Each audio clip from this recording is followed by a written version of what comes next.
الحمد لله وكفى والصلاة والسلام على عباده الذين اصطفى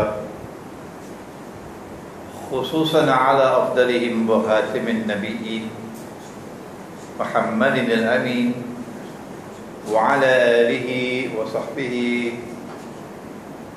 أجمعين. Respected Nazir of Masjid Mukminun, Brother Zainul Abidin, respected Imam, brothers and sisters, Assalamu alaikum wa rahmatullahi wa barakatuh.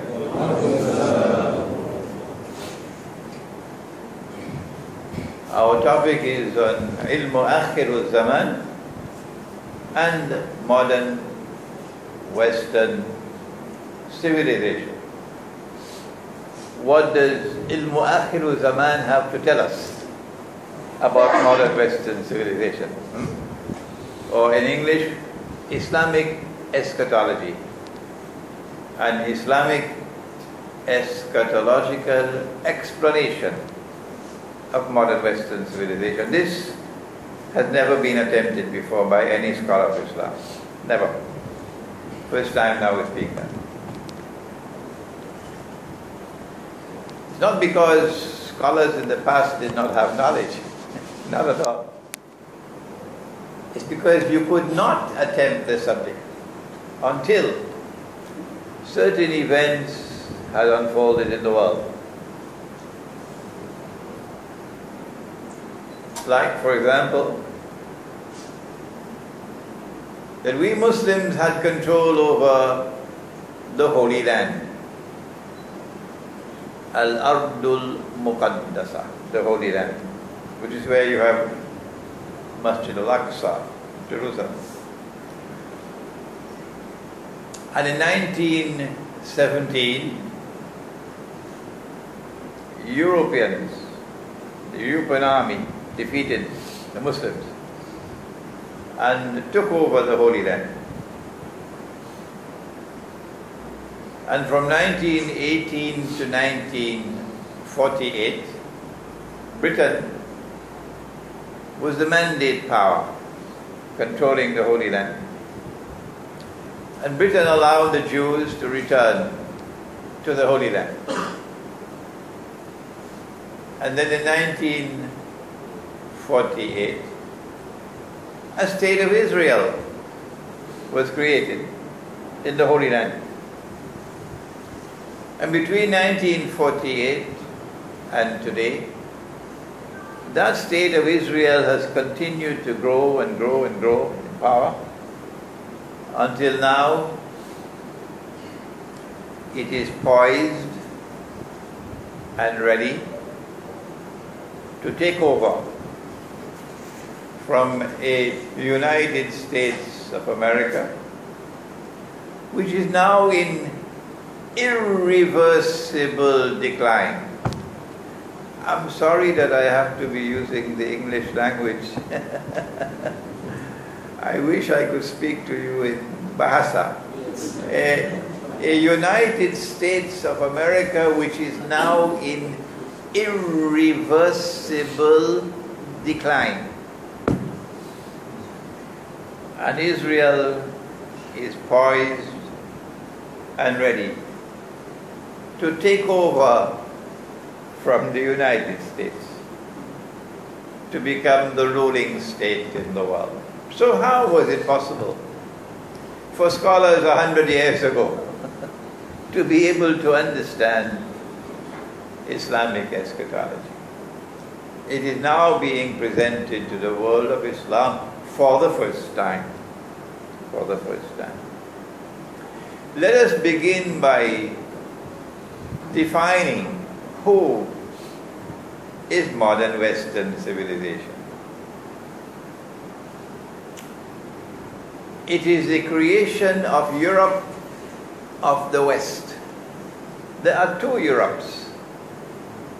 One is Europe of the West, and that's the one that beats the drum very loudly. And the other is Europe of the East. And you hardly hear about that Europe. Modern Western civilization is a creation of Europe of the West. Eastern Europe is not a part of modern Western civilization. Russia is not a part of modern Western civilization. Europe of the West began doing strange things more than 1,000 years ago, when the Pope in Rome, in the Vatican, Roman Catholic Pope, launched the Crusades. We usually swallow the half-truth that the Crusades were Christian wars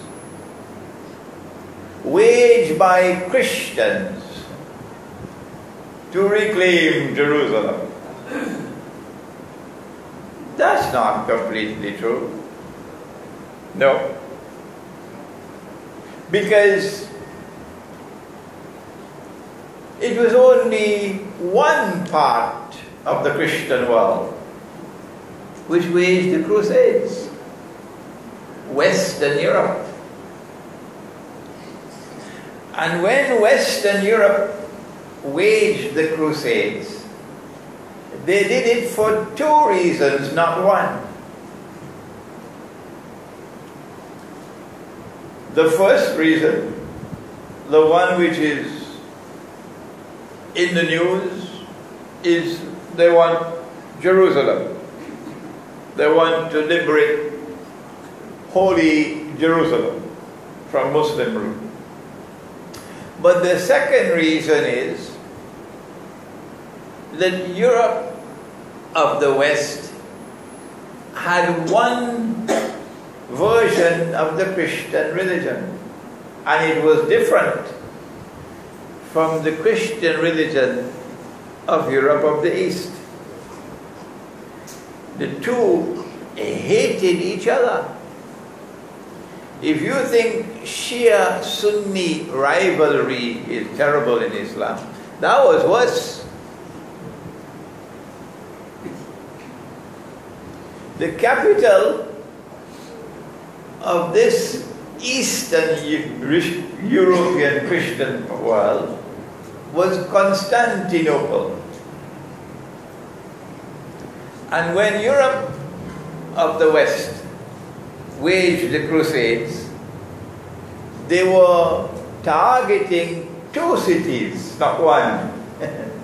They wanted Constantinople, and they also wanted Jerusalem. So Europe of the West is a very strange creature. We got to study it. When they did succeed in conquering Jerusalem, they behaved like barbarians. There was nothing of the Christian religion in their behavior. They slaughtered everything: men, women, children, babies, everything they slaughtered. Are these Christians? We have to ask ourselves. That's how they behave.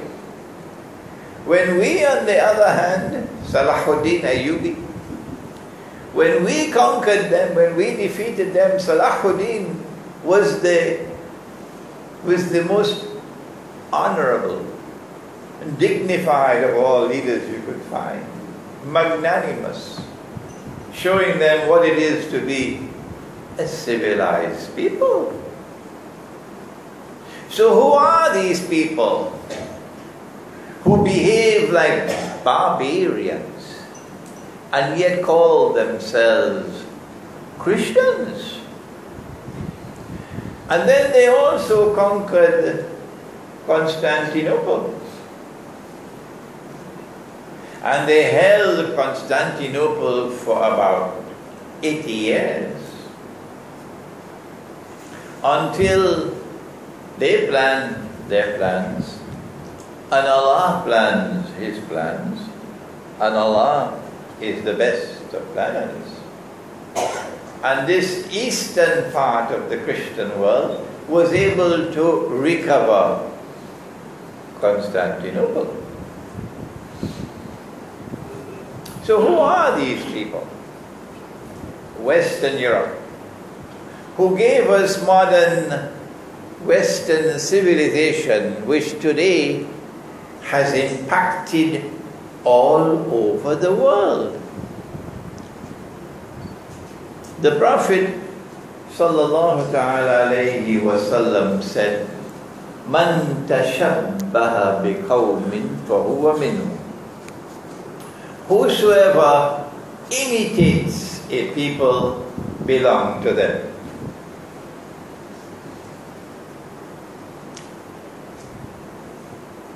We used to have to write letters, and the letter would go by ship and would take months to reach. And then came a time when we used to send the telegram, and it might take a few days. And then came telephone. When you were children, you didn't have any telephone in your house. No. Did you? The elders? No. And then came instant telephone calls. And I have one here, a cell phone. And now you have the mail that you don't have to write and post. It's something called electronic mail, email. Where is it coming from? Is it Eastern Europe? No. It's coming from West. Western civilization, instant communication. And the whole world embraces it. Everybody. Even the Indonesian maid, my daughter, your daughter, who today is a slave, she's a slave. Don't fool yourself. These are slaves now. Even these slaves, who are slaves in Lee Kuan Yew, Singapore, working for the salary of a dog, even each one of them have cell phone. They're calling Indonesia. Long ago, we had to travel, perform the Hajj. You will leave Kuala Lumpur 3 months before and travel by donkey and by horse and by cart and by ship, by camel. Now, sometimes 2 weeks before, you fly out. And a few days after, you fly back. Where did they come from? The modern aircraft, the modern motor car, the modern train, the iron horse. It didn't come from China, it didn't come from Africa, it didn't come from Eastern Europe, it came from Western Europe.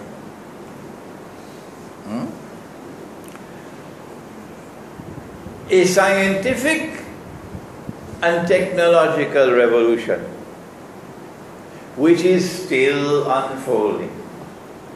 Unlike anything that mankind had ever experienced in human history.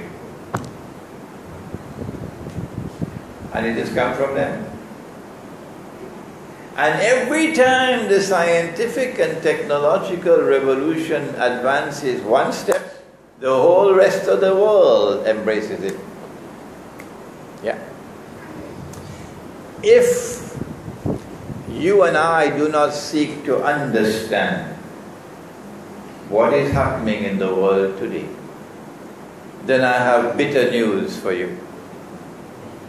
You and I have only peanuts in our head.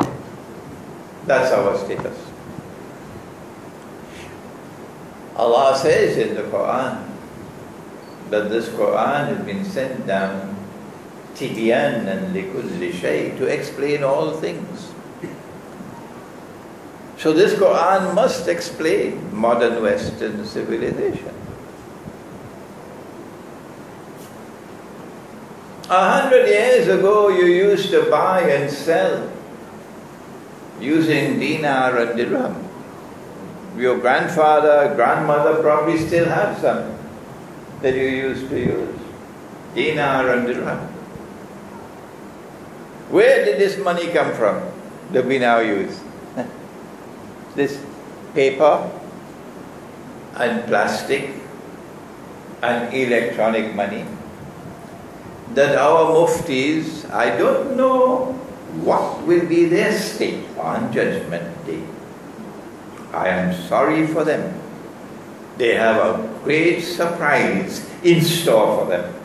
The muftis who give the fatwa halal without any knowledge. They are totally ignorant. All the muftis who declare the paper money is halal, they have a very unpleasant surprise waiting for them. Where did this paper money come from? It came from them.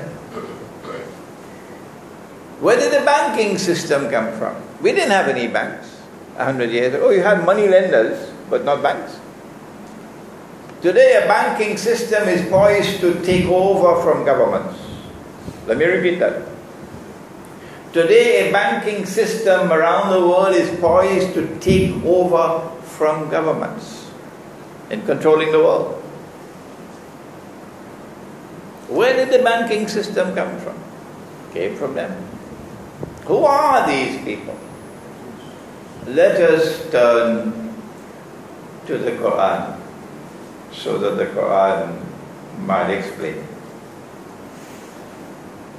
Allah speaks in the Quran about the Christians and Nasara. And He says about Nasara, وَلَتَجِدَنَّ, and you will most certainly find in time to come, أَقْرَبَهُمْ مَوَدَّةً لِلَّذِينَ آمَنُوا الَّذِينَ قَالُوا إِنَّا نَصَارَى,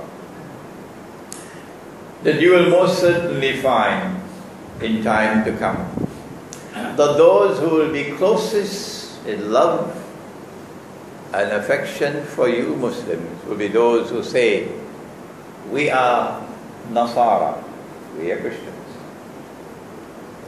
So if you find a Christian people waging war on Islam while saying it is a war on terror, you know they're not Christians. Not the Quran. The Quran is saying they're not Christians, because they will be the closest in love and affection for Muslims. الذي قالوا إنا نصارى ذلك بأن منهم قسيسين ورهبانا وأنهم لا يستكبرون. That is because they have priests and monks amongst them, and they are not an arrogant people. No. So the definition of the Christian in Akhirul Zaman is his positive relationship with Islam and the Muslims. And then Allah speaks, this was in Surah Al-Ma'idah.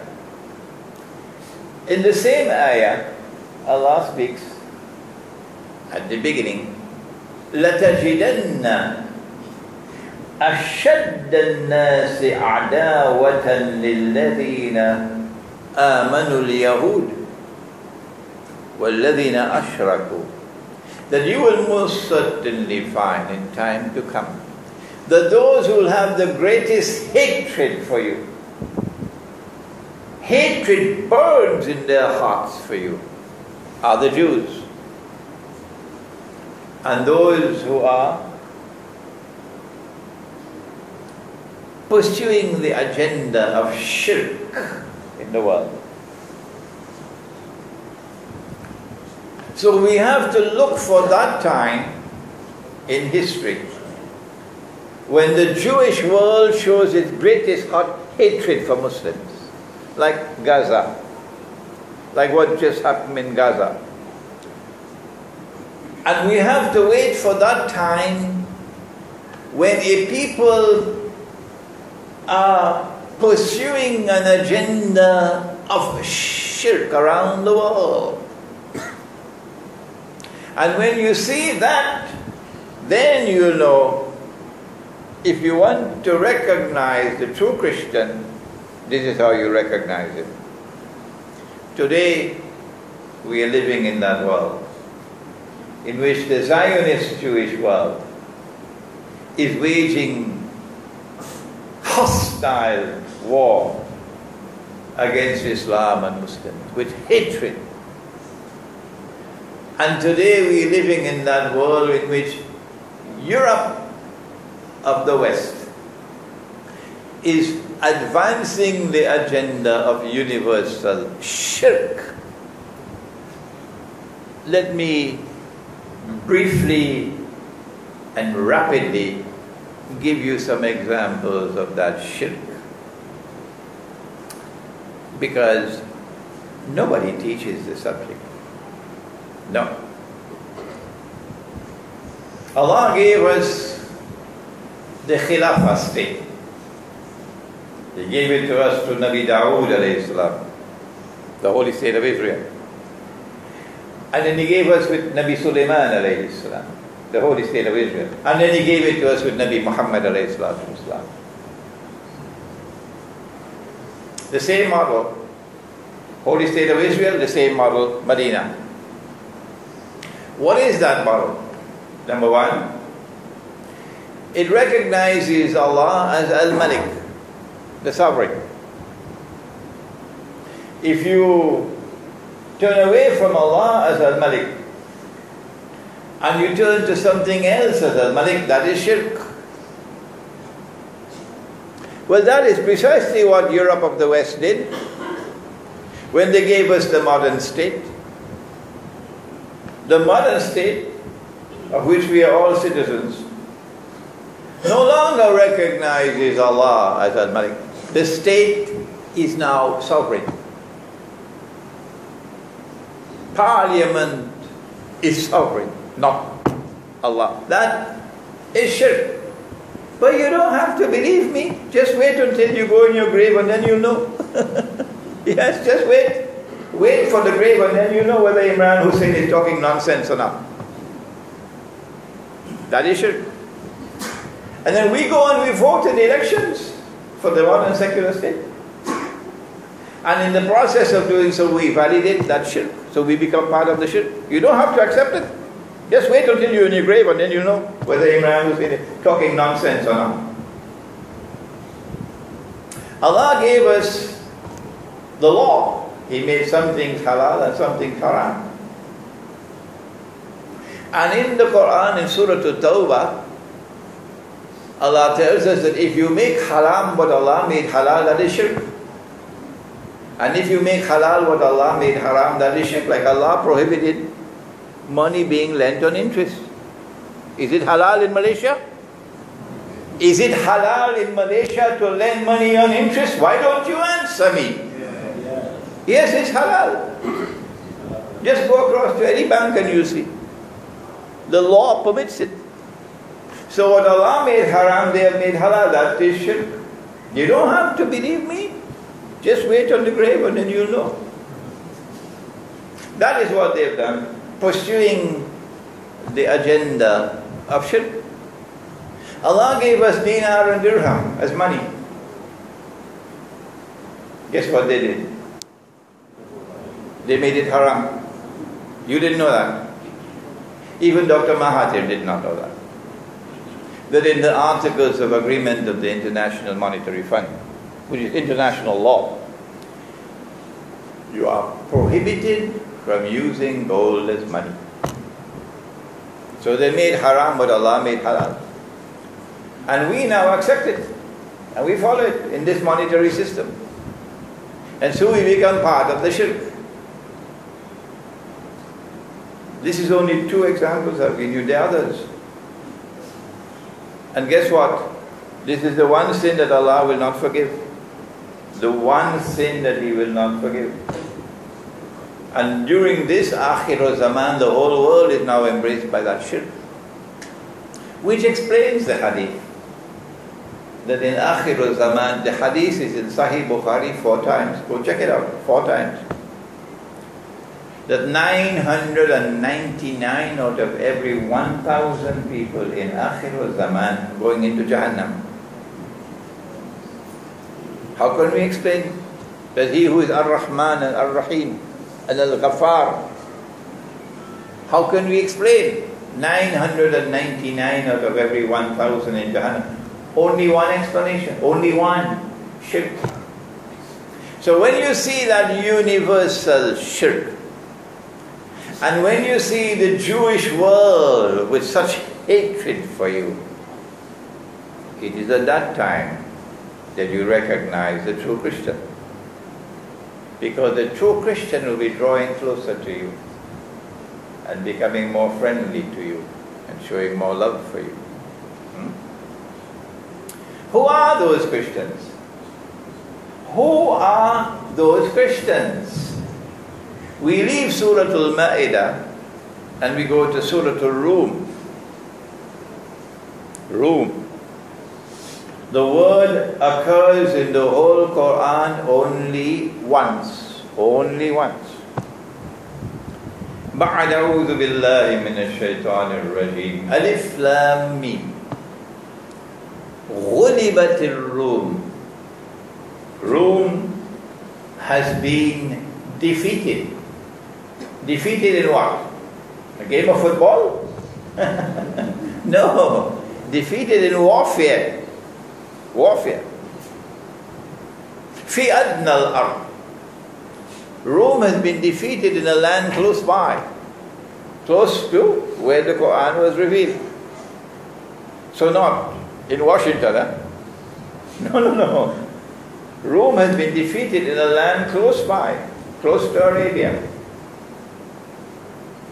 وهم من بعد غلبهم سيغلبون في بضع سنين. But Allah is saying that within a few years, Rome will turn the tables and Rome will be victorious. Oh, but the United States of America wasn't around at that time. Huh? Britain wasn't around at that time. Germany wasn't around at that time. France wasn't around at that time. NATO wasn't around at that time. So where this absolute nonsense comes from? That Rome is Washington. Huh? Have they no sense? Rome has to be a power, a military power, which existed at that time, which was defeated close to Arabia, and then within a few years was victorious. Who is Rome? Answer: Eastern Europe. Eastern Europe was called Byzantium, the Byzantine Christian Empire. And they had the Orthodox Christian faith, meaning they say we have the true Christian faith, the original Christian faith. This is what we have.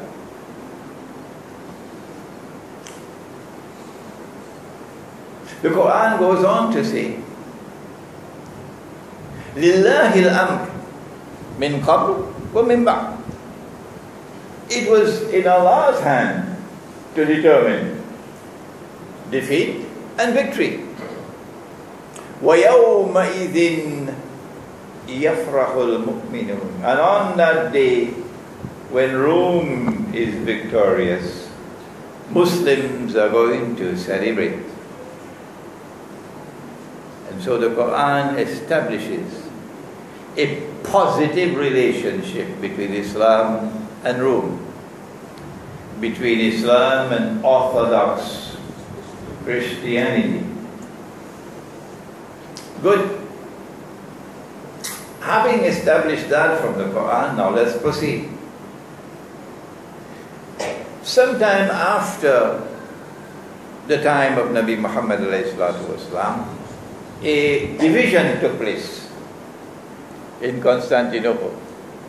And one part of the Christian world broke away and went to Rome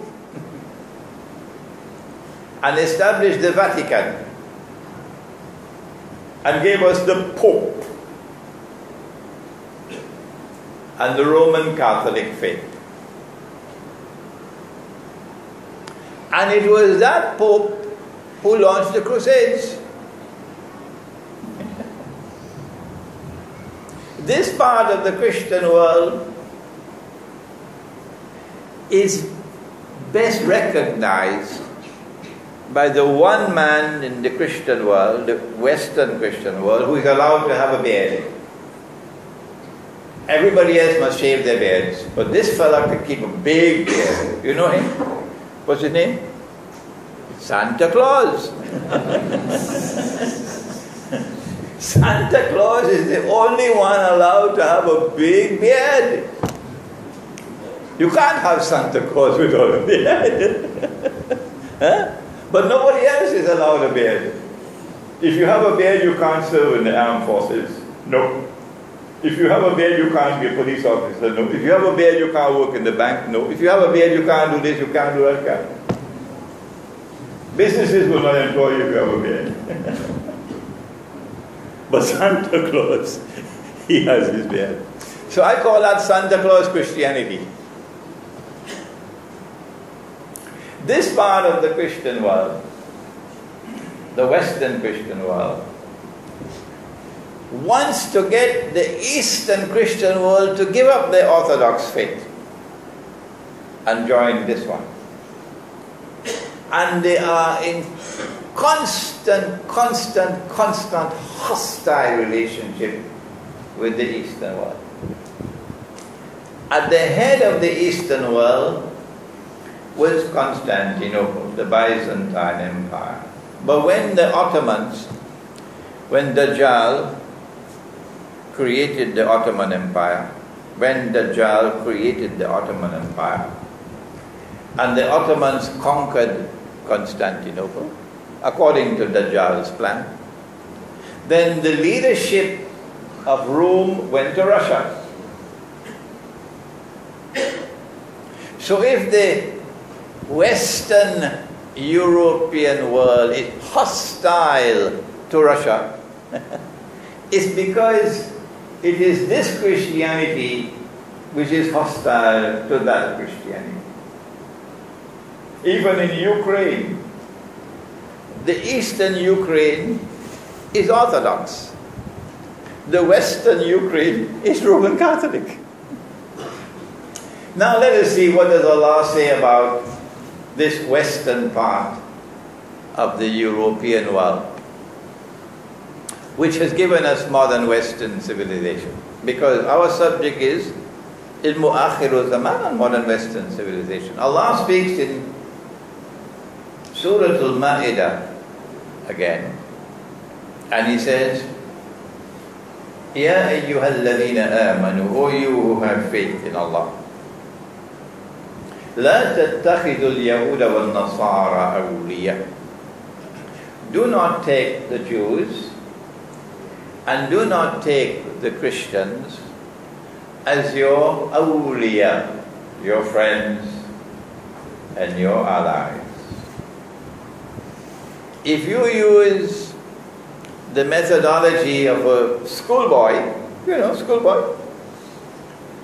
in studying the Quran, then you'll come to the foolish conclusion that Allah is talking about all Jews. And He's talking about all Christians. Don't take the Jews and don't take the Christians as your friends and allies. But when you stop being a schoolboy and you use the proper methodology to study the Quran, You know, no, Allah could not be speaking about all Jews, not at all. And He could not be speaking about all Christians, not at all. We don't have the time tonight to give you all the evidence. But we ask the question, well then, if Allah is not speaking about all Jews and all Christians, don't take them as your friends and allies. Well then, which Jews and which Christians? Which Jews and which Christians? I have explained this ayah of the Quran, I don't know how many thousand times already. All over the world. It's on the internet everywhere, everywhere. My explanation of this ayah of the Quran. And guess what is the response from the scholars of Islam? Nothing. Total silence from the world of Islamic scholarship. I don't know what else to do. If Allah is not speaking about all Jews and all Christians, well then which Jews and which Christians? The answer is to be found in the words which follow. بَعْضُهُمْ أَوْلِيَاءُ بَعْضٍ, which means, listen carefully, O you who have faith in Allah, do not take such Jews and do not take such Christians as your friends and allies, who themselves are friends and allies of each other. The Quran is saying that the time is going to come when part of the Christian world, part of the Jewish world are going to reconcile and form friendship and alliance. When that happens, the Quran is prohibiting you from being their friends and allies. And if you disobey, وَمَنْ يَتَوَلَّهُمْ مِنْكُمْ فَإِنَّهُ مِنْهُمْ. If you disobey and you remain friends and allies of those people, like Saudi Arabia, like Qatar, like Turkey, then you now belong to them. You no longer belong to us. When you go down in the grave, you will know the score. You're not Muslim. وَلَا تَمُوتُنَّ إِلَّا وَأَنْتُمْ مُسْلِمُونَ, says Allah. إِنَّ اللَّهَ لَا يَهْدِي الْقَوْمَ الظَّالِمِينَ. Surely Allah does not provide guidance for a wicked people. And so this alliance of Jews and Christians, they have a trademark. And their trademark is zulm, wickedness, injustice, oppression. Has this alliance come into being? Has a Jewish-Christian alliance come into being in the world today? While we, eating roti chalang, drinking teh tarik. Yes, it is Europe of the West, not Europe of the East. It is that Europe, that Christianity, led by the Vatican, the Pope, which has forged an alliance with the Jews, not all Jews, and the bond which has bonded them together is called Zionism. Zionist Christians and Zionist Jews. And when that alliance of Zionist Christians and Zionist Jews come into being, we are prohibited from being their friends and allies. I was invited to an Islamic conference in Senegal, and they have been after me for months now. Conference is taking place at the end of December in Dakar in Senegal. And Sheikh Imran, we want you there, we want you there, we want you there. So I was preparing for my visit to Senegal all these months, until finally I got the guest list. with the program. And I saw that they invited Bill Clinton. So I replied to them right away, I will not disgrace myself, and I will not disgrace the Ummah of Muhammad alayhi salatu wasalam in participating in any Islamic conference in the Muslim world in which Bill Clinton or any representative of the US government is present. That was my reply. Based on Allah's command in the Quran. You cannot be their friends and allies. Bill Clinton is a Zionist, Christian Zionist. So now the Quran has explained to us that this part of the Christian world is a Christian world with which we are going to have friendly relations. They will have love for us. And guess what? I traveled to Moscow last year for the first time. After I had given a lecture at UIA in the Masjid on the conquest of Constantinople in Akhir Zaman. Nabi Muhammad alayhi salatu wasalam prophesied that we will conquer Constantinople in Akhir Zaman. What time is the Azan? Over 8. And they, in Turkey, the Ottoman Empire, they gave us this rubbish. The conquest of Constantinople in 1452 by Sultan Muhammad Fatih, that fulfilled the prophecy of Nabi Muhammad. I said, that's wrong, false. The conquest of Constantinople is coming. And it comes after the Malhama, or Armageddon, not before. He praised the army that will conquer Constantinople. And he praised the commander, لَتَفْتَحَنَّ الْقُنْسْتَنْتِنِيَّةِ وَلَنِعْمَ الْأَمِيرُ آمِرُهَا وَلَنِعْمَ الْجَيْشُ ذَلِكَ الْجَيْشُ, said the Prophet ﷺ. But this army that conquered Constantinople in 1452, guess what the first thing they did? Shamefully, disgracefully, manifestly sinfully, they took the greatest cathedral of Rome, Hagia Sophia, which had been a Christian cathedral for 1,000 years. This is the heart of Rome, this cathedral. And the Sultan shamefully and disgracefully and manifestly sinfully transformed it into a masjid. Shame on you! The Turkish Muslims could be annoyed with me. But my job is a scholar of Islam, to teach deen. And when I speak on the basis of knowledge.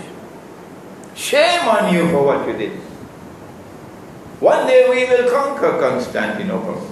It's coming. And on that day, we will return this cathedral to you, the Christians. And we will offer an apology to you for what we did. And we will restore the name of the city to that name which Nabi Muhammad ﷺ used with his own lips. He said, Constantinople. So Mustafa Kamal, get lost. You cannot change the name and prohibit us from using the name Constantinople. That lecture reached the whole of Eastern Europe. That lecture reached Russia.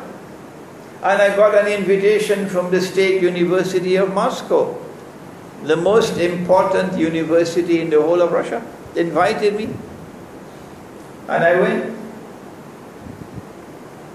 And believe you me, Imran, Hosein, with his hat and beard. And when I went there, the scholars, the Russian scholars, in their most famous university, they received me with so much respect. They treated me with so much respect. And after we had dialogued for, I don't know, about 3 hours. They had affection for me. And they were insisting that I must return. You think I could get that kind of reception in Washington or London or Paris? Huh?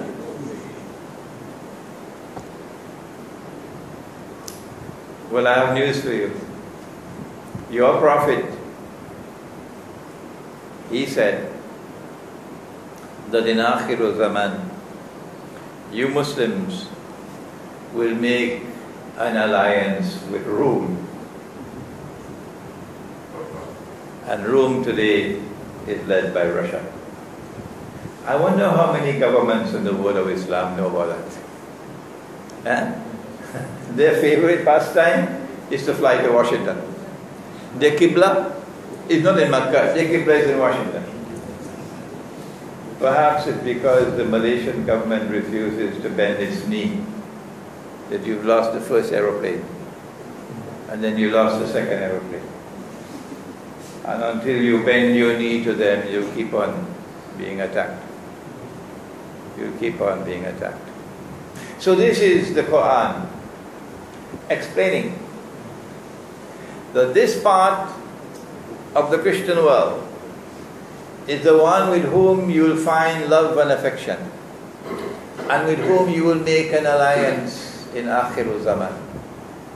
And that part of the Christian world, which is modern Western civilization, that is the part which will have the greatest amount of wickedness in their conduct.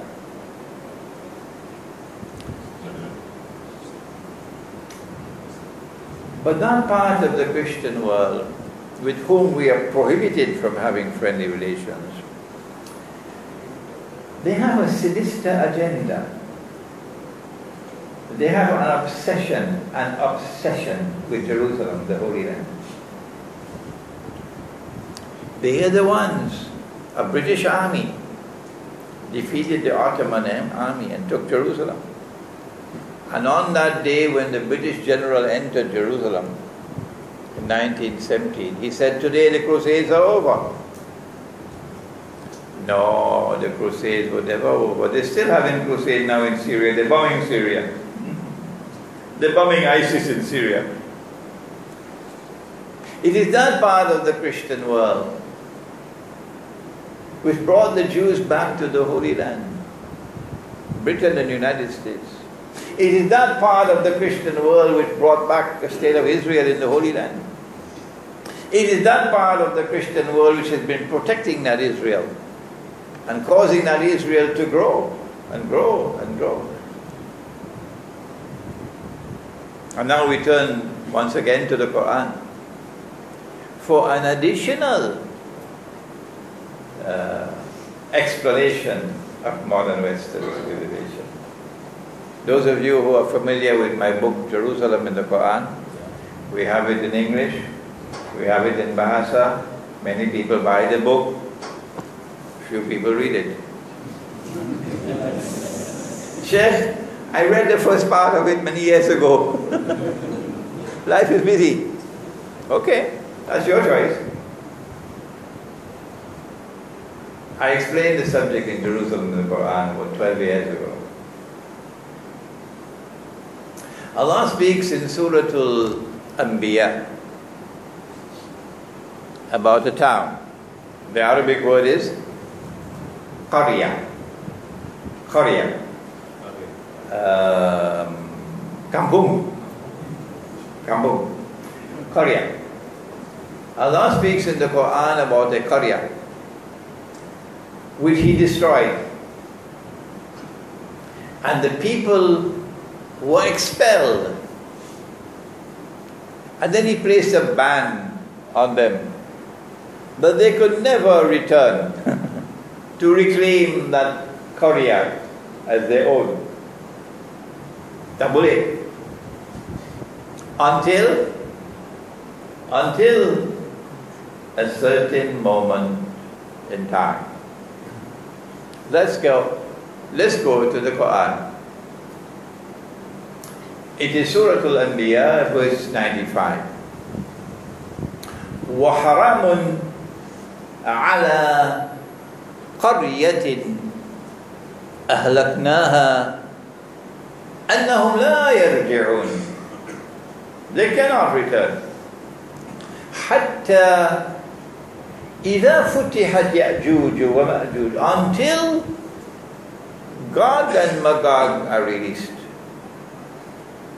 وهم من كل حلب ينسلون, and they spread out in all directions. Only then will the world witness the people of this town returning to reclaim the town as their own. Today, after you read Jerusalem in the Quran, everybody knows it's Jerusalem. The town is Jerusalem.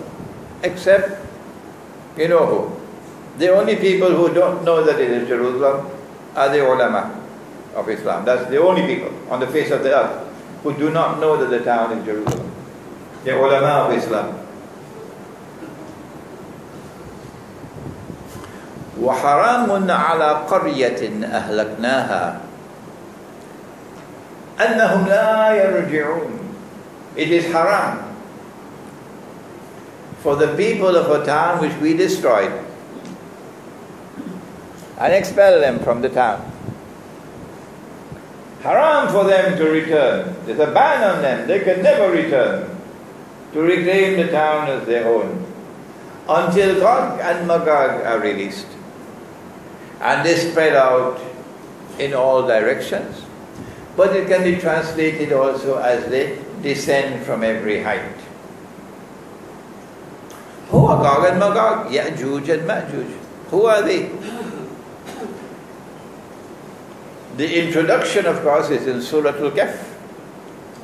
That's the most, listen carefully, the most important surah of the whole Quran on ilmu akhiru zaman is Surah Al-Kahf. If you have to spend a lifetime with Surah Al-Kahf, do it. When you study Surah Al-Kahf, let the tears fall from your eyes, begging and begging and begging Allah to open your eyes and open your mind and open your heart, that you might understand the Quran. Surah Al-Kahf of the Quran. And Gog and Magog are introduced in Surah Al-Kahf. But we don't have the time to give you a lecture on Gog and Magog tonight. I have a book outside entitled An Islamic View of Gog and Magog in the Modern World, but we don't have it in Bahasa yet. We have Jerusalem in the Quran in Bahasa, but not the one in Gog and Magog. The town is Jerusalem. So when you find a people with an obsession for the Holy Land, to liberate it, like the Pope in Rome with the Crusades, and then they take control of the Holy Land, and they bring the Jews back to the Holy Land to reclaim it as their own. You know, this is Gog and Magog.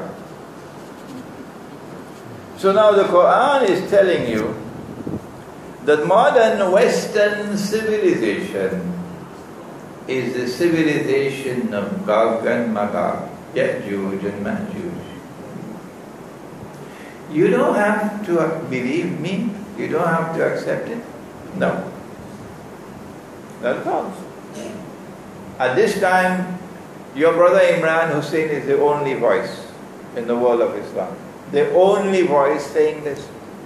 I can't get the ulama to accept what I'm saying to be correct and to be true.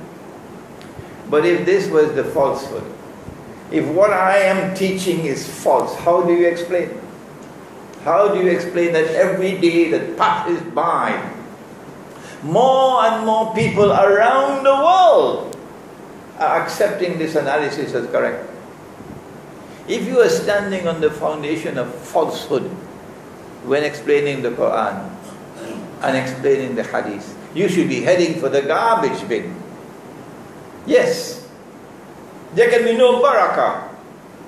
None. If you're standing on the foundation of falsehood. The contrary is happening.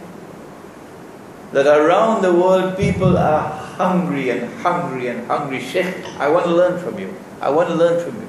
I will leave any university in the world to come and study with you.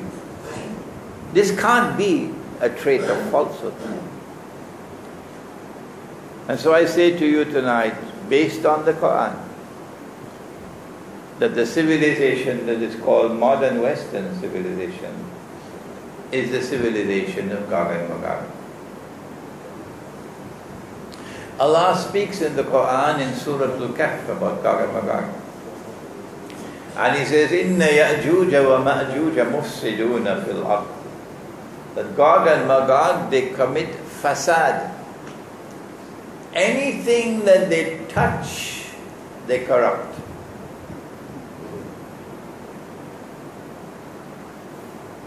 And when they corrupt, their objective is to corrupt in such a way as to destroy. Shall I give you an example? Will I? Will you invite me to come back? Will you? All right. All right. There is another actor at work. It's not only Gog and Magog, it's Dajjal. And Dajjal is the mastermind who created modern Western civilization. But we don't have the time tonight to deal with Dajjal. But if you read Jerusalem in the Quran, you will see Pax Britannica, and you will see Pax Americana, and then you will see Pax Judaica. Guess why they are bombing Syria? Do you know why? They are bombing Syria, they say, because of ISIS. But ISIS is a smoke screen that they created themselves. Their objective is to make of Syria another Libya. That's what they want. But they've not been able to succeed so far. No. The Syrian government has been supported by Russia, by China, by Iran, by Hezbollah in Lebanon. And the Syrian armed forces have fought with great bravery. The Syrian people have backed their president and their government. And so 3 years have passed and they've not succeeded in bringing about regime change in Syria. They want the regime change in Syria. Why? Because they want an Islamic government in Damascus. That's why. They want an Islamic government like what you have in ISIS, you know, beheading people. That's what they want. So they can say to the world that Islam is a rising force once again. And Islam is a menace to the world and a menace to Israel. We've got to do something about Islam. So they can wage their pre-planned war, casus bellum. That's why they want regime change in Syria. And they're going to get it now. They're going to get it now. They failed in Ukraine. They set a trap for Russia. And Allah guided Russia. And instead Russia handed them a defeat in Crimea. The biggest setback that the Zionist movement ever experienced in their entire history was the loss of Crimea. And that was the brilliance of Russia. And they're losing in eastern Ukraine as well. So what they did was, in order to start the bombing on ISIS, they had to get the government of Ukraine to settle quickly. Settle with eastern Ukraine. A ceasefire. They needed this. So you got it so that they could start the bombing. ISIS is a smoke screen. The idea is to start bombing in Syrian territory. Security Council of the United Nations can't stop them. Because who is there? Only Russia. If anyone is to stop them from bombing in Syria, it has to be Russia. And that's what they want Russia to do. Because they want a war with Russia. I cannot explain to you in this short period of time why they want the war with Russia. It has to do with the mountain of gold and the river Euphrates, the monetary system, and BRICS. They want to preserve their rule over the world of money. That is what they want. And Russia today is the greatest threat to them because of BRICS. But I don't have the time to explain that to you. I don't have the time. So they're hungry, they're bloodthirsty for war with Russia. It's going to be a nuclear war. But they know they have to do it. Because Israel cannot rule the world until Russia submits. So now the bait is set in Syria. The bombing has started. Russia can do nothing more than protest. And protesting is not going to help you. They will continue to bomb and continue to bomb and continue to bomb until one day the Syrian armed forces will have to respond. And on that day when the Syrian armed forces respond, then the war will really start. It wouldn't last for long. Because Russia cannot intervene. If Russia intervenes, it's nuclear war. And the Russian people will not accept a nuclear war to save non-Russian territory. So it's a foregone conclusion that they're going to succeed. It's just a matter of time before Syria becomes another Libya. But when ISIS takes over Syria, guess what's going to happen? Remember? The Prophet ﷺ prophesied an alliance with Rome in Akhir Zaman. That's what they don't want.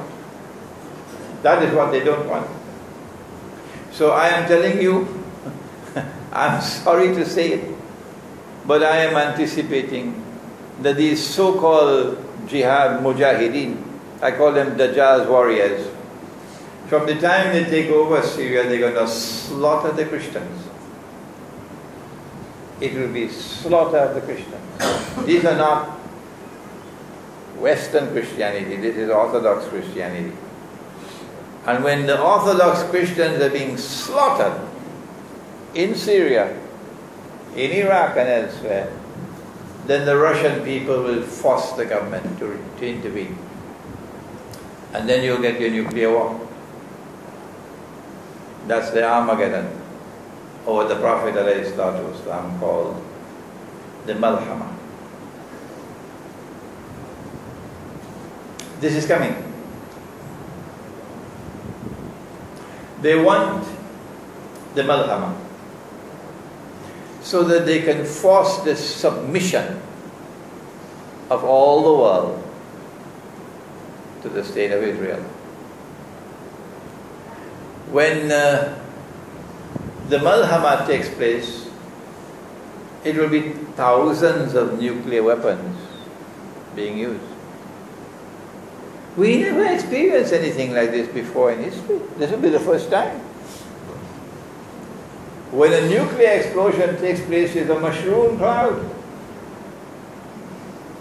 So thousands of nuclear weapons, you would not be able to see any sunlight. The world will be in darkness for I don't know how long. No sunlight. When all these nuclear explosions take place, they emit radiation. That radiation will contaminate the atmosphere. So no aeroplane can fly. No missile can fly.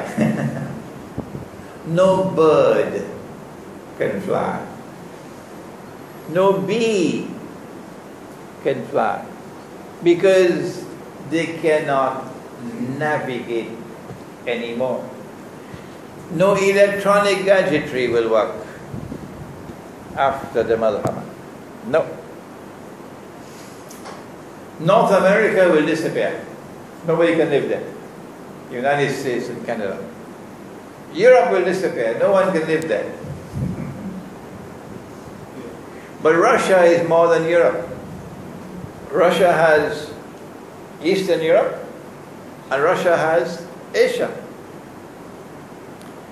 And so, another important conclusion from tonight's lecture, and that is that from our perspective of Islamic eschatology, ilmu akhir zaman, Russia will survive the Malhama. How do we know that? Because Nabi Muhammad ﷺ prophesied that the next event that will take place after the Malhama is what? Help me somebody. Huh? Fathul Constantinia. Well, he's been attending my lectures. The conquest of Constantinople will take place after the big war, the nuclear war. And that conquest of Constantinople will take place on the basis of an alliance of Muslims and Rome. But let me warn you that there are fabricated ahadith in the ahadith on Akhir al-Zaman, and you need very good scholarship to recognize those fabricated ahadith. And there are fabrications within a hadith. Part of the hadith is correct and part of the hadith is bogus.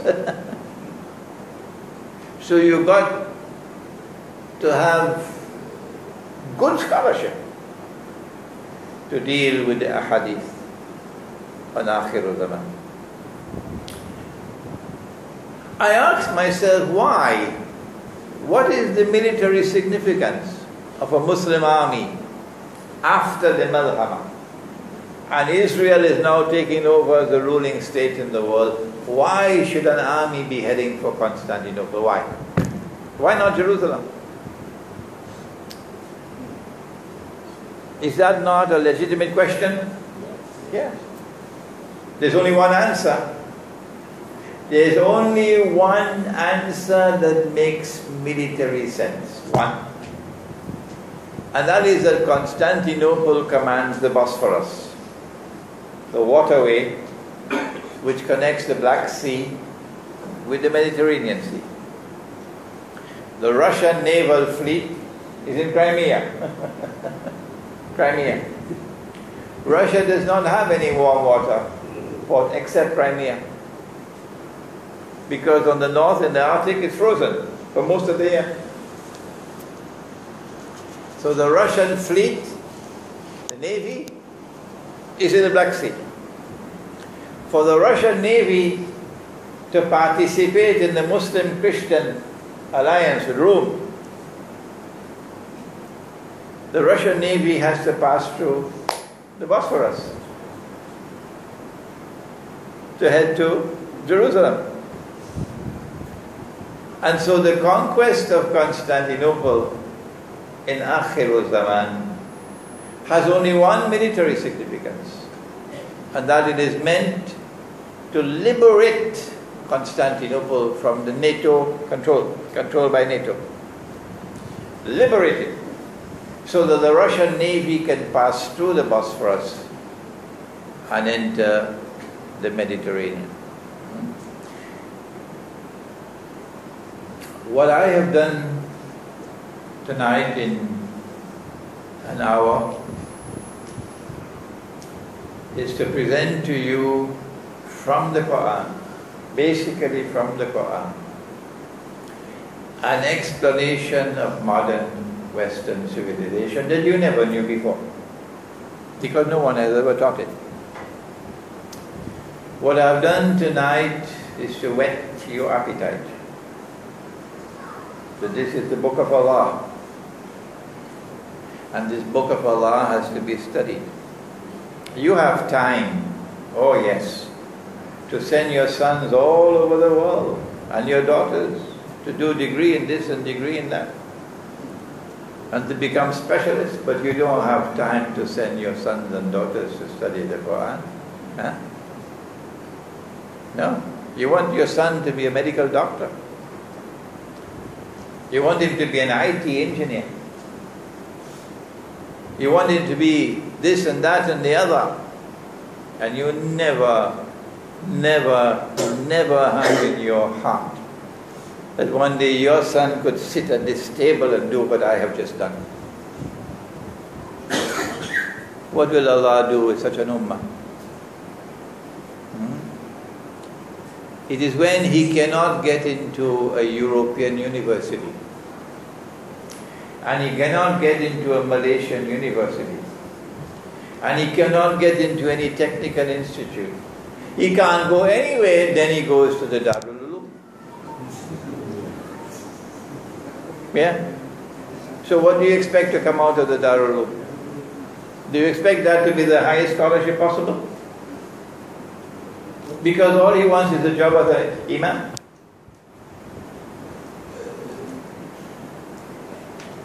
We pray that tonight's lecture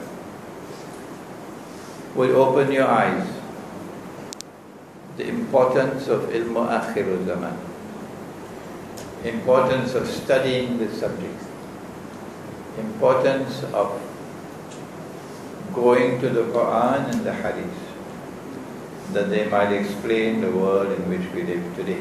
We have a little time, inshallah, in which we can respond to questions and also comments. Bismillah.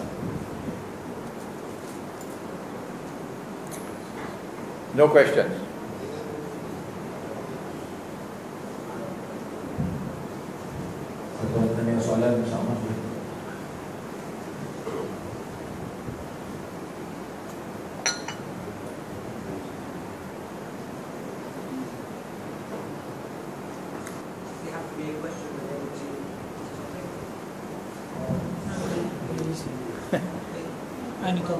My question is about Indonesia and the new Christian government. Is that some sort of Zionist attack on Indonesia? Because it seems to be very out of place. All of a sudden, a Christian government is elected in Indonesia. Yeah, yes, Indonesia. There's some sort of the Indonesians themselves are not aware that Indonesia has a very, very, very important role to play in Akhirul Zaman. And even the Indonesians are not aware. But to explain that, I'm going to have to spend about 15 or 20 minutes. We don't have that time. I have to go to the hadith about the river Euphrates, the mountain of gold. You know what I'm talking about? Yeah. That from the river Euphrates, from underneath will come a mountain of gold. Sahih Bukhari.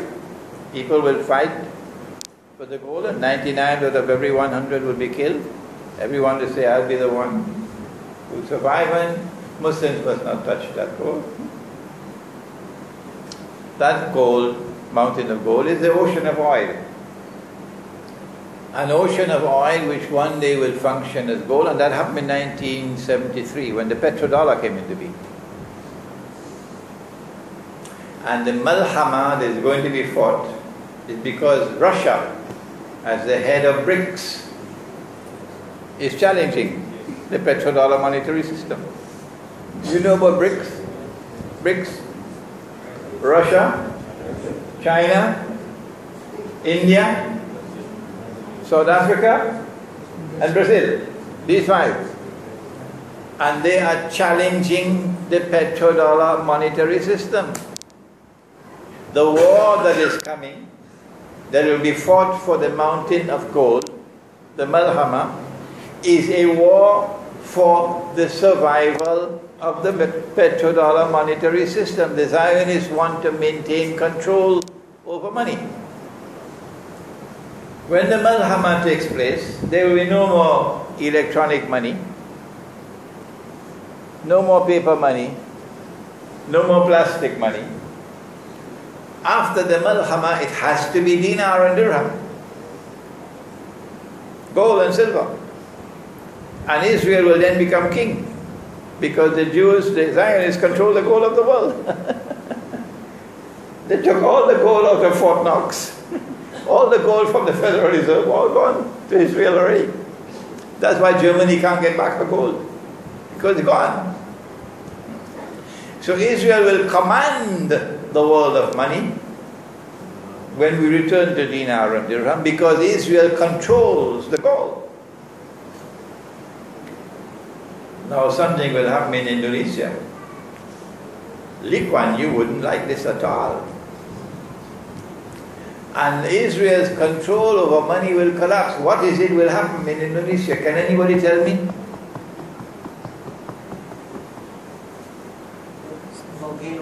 The earth, give me the hadith. The earth will, when a woman becomes pregnant, beginning, doesn't she vomit? Vomiting? You married as yet? Vomit? Vomiting, huh? The hadith says that the earth will vomit from its liver columns of gold and silver. I couldn't understand this vomiting. I couldn't understand it. For 20 years now, this hadith I couldn't understand, until I went to Jogja last month or 2 months ago. And in a retreat in Jogja, one of the people present mentioned that in Java you can't control the people, because everywhere in Java people digging for gold, because the volcanoes sometimes produce gold. It clicked. That's the vomiting. Active volcanoes. That's how Allah will bring the gold out. Where will it come out? It has to be coming out where it's already coming out. And then they told me in Indonesia, from Sumatra all the way down to the end, it's called a ring of fire. You heard about it? Ring of fire, active volcanoes. So it is Indonesia that is destined one day to bring down the control of money that the Zionists have. And on that day, Ahmad Sukarno would smile, because he is the only one. The only leader in the whole world of Islam post-Caliphate was Ahmad Sukarno, who, when Indonesia became independent, he said, the Indonesian rupiah must be convertible into gold. And he called the scholars, the ulama, and he decided that 10 rupiah would be equivalent to 5 ounces of gold, or 5 dinar, or something like that. You think anybody else in the world of Islam dare to talk about that today? These boys that we now have ruling over us? That was Ahmad Sukarno. That's one of the reasons why they had the coup d'etat, to remove him and replace him with that puppet, that Zionist puppet called Suharto. Ahmad Sukarno is the only leader in the history of the world of Islam post-Caliphate. Only one. Today you'll call him a fool. Those who have peanuts in their head. He took Indonesia out of the IMF. He did.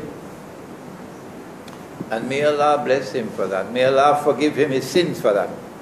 May Allah forgive him his sins for that. The only one who took Indonesia out of the IMF. Hugo Chavez tried. May Allah bless Hugo Chavez for that. May Allah bless Hugo Chavez for that. If you don't like that statement, go listen to somebody else. May Allah bless Hugo Chavez for that. Because no Muslim leader, none, dared to do what Hugo Chavez tried to do. To take Venezuela out of the IMF. He tried and he failed. And then they poisoned him. So Indonesia had a leader once upon a time. And one day he will smile in his grave when the gold comes out, vomited from the liver. And that gold brings down Israel's control over gold. Any more questions?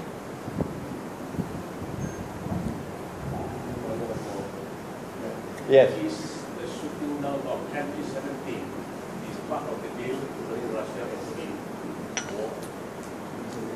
The Zionists, most probably, but we'll never get the true story, most probably are angry that the Malaysian government is not prepared to bend down and to submit over some issue.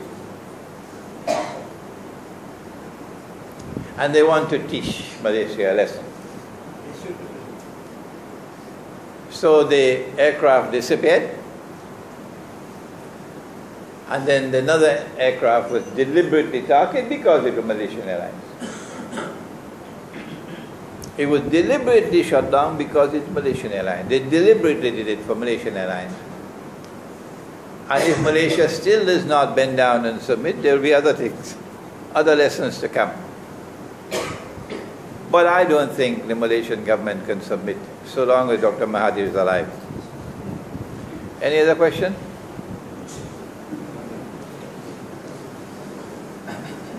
I'm not intervening in the internal politics of Malaysia. But give credit where credit is due. This is the only country in the world of Islam today where Imran Hosein could do the work that he's doing. Where Imran Hosein has the freedom to lecture, to preach. I lectured at USM in Penang on the 9th of September. There were 3,200 in the auditorium. I lectured at UITM in Shah Alam on the 17th. The Vice Chancellor standing next to me looking at this is more than 3,000, probably 4,000 people present. I'm not allowed to do this in Pakistan. I can't do this in Bangladesh. I can't do this in Saudi Arabia. I can't do this anywhere. Not in Turkey. But in Malaysia. So this can't be something that they are pleased with at all. So I think they're going to come after Malaysia. Keep on coming after Malaysia. Any other questions? Yes. We are always talking about Western civilizations like Christian civilization and Islamic civilization. What about China? Because I've read reports saying the Chinese army were involved in Syria fighting against Okay. China is a very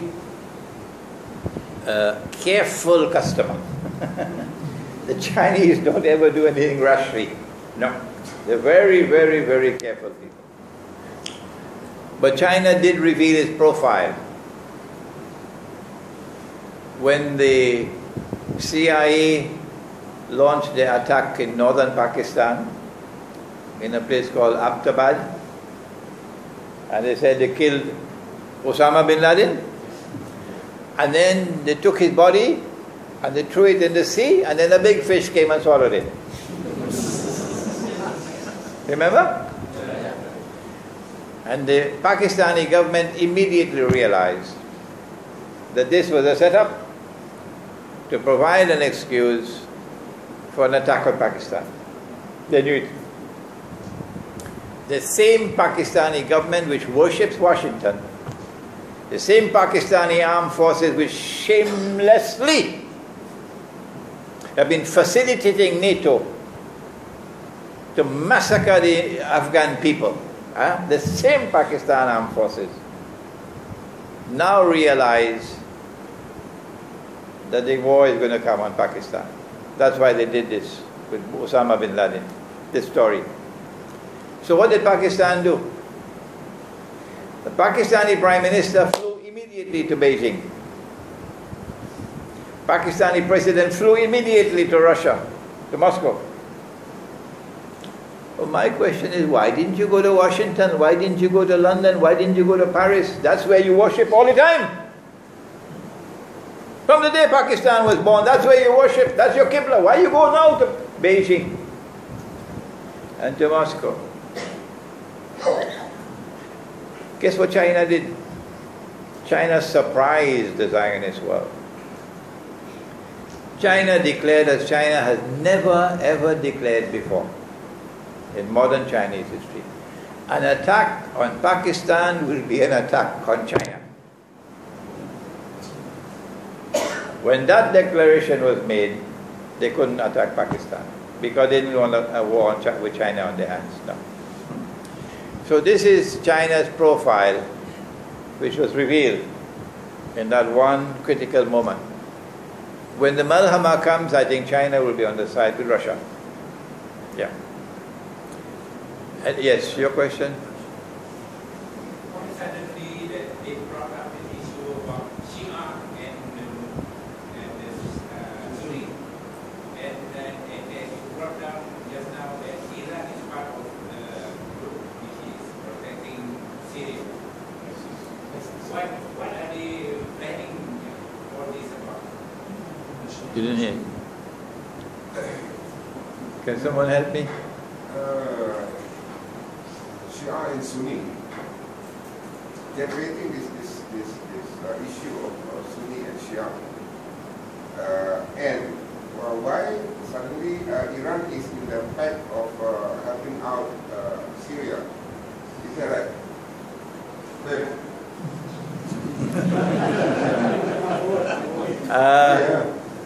The master plan of the enemy. The master plan is to foster Shia-Sunni civil war in the world of Islam at this time, in order to, number one, give Islam a bad name in the world. So all of mankind will look at Islam and say, what a pity these people, look at them, and laugh at us. Shia-Sunni fighting with each other. Number two, that in the Shia-Sunni civil war, the target will no longer be Israel. Number three, Shia-Sunni civil war, and that's the end of Pakistan. Pakistan cannot survive if there's Shia-Sunni civil war.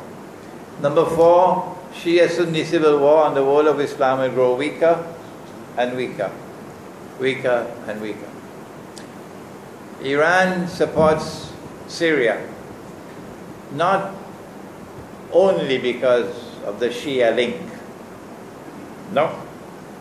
Iran supports Syria because Iran is in an alliance with Russia, Rome and Islam, what the Prophet said. The close relations between Iran and Russia are growing closer and closer. And Syria is an ally of Russia. Russia has a naval base in Syria. So these are naturally allies, Iran and Syria. So there's no surprise if Iran should be supporting Syria in this effort by the Zionists to bring about through insurrection a regime change. Any more questions, or shall we end now? No more questions. Yeah.